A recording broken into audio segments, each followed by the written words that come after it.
નમસ્કાર વિદ્યાર્થી મિત્રો, આજના વિડીયોની અંદર આપણે ધોરણ 10 બેઝિક ગણિતનું ઓરિજિનલ પેપરનું સોલ્યુશન જોઈશું, જેમાં મિત્રો જુઓ તમારે વિભાગ એમાં પહેલા પ્રશ્નની અંદર જવાબ આવશે ઓપ્શન એ, બીજા પ્રશ્નમાં આવશે ઓપ્શન એ -8, ત્રીજામાં આવશે ઓપ્શન બી 4, ચોથામાં આવશે ઓપ્શન સી વર્ગમૂળમાં 34, પાંચમામાં આવશે ઓપ્શન ડી 1/4, પછી છઠ્ઠા પ્રશ્નની અંદર આવશે મિત્રો ઓપ્શન સી 11, સાતમામાં આવશે મિત્રો અસમય, આઠમામાં આવશે 6, નવમામાં આવશે 1/6, દસમામાં જવાબ આવશે મિત્રો 1, પછી 11મામાં જવાબ આવશે 2, 12માની અંદર આવશે 80 થી 90,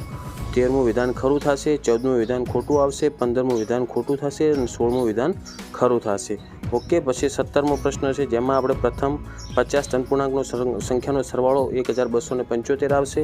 પછી 18મામાં જવાબ આવશે મિત્રો 108, 19મામાં જવાબ આવશે મિત્રો 1/26, 20મામાં જવાબ આવશે મિત્રો 3, પછી 21મો જોડકું છે એમાં જવાબ આવશે ઓપ્શન સી, પછી 22મામાં જવાબ આવશે ઓપ્શન એ, 23મામાં જવાબ આવશે ઓપ્શન બી અને 24મો છે એમાં જવાબ આવશે મિત્રો ઓપ્શન એ કે θ/360. ઓકે, તો મિત્રો આવા ઉપયોગી વિડીયો માટે આપણી ચેનલને સબસ્ક્રાઈબ કરજો અને બીજા મિત્રોને શેર કરજો.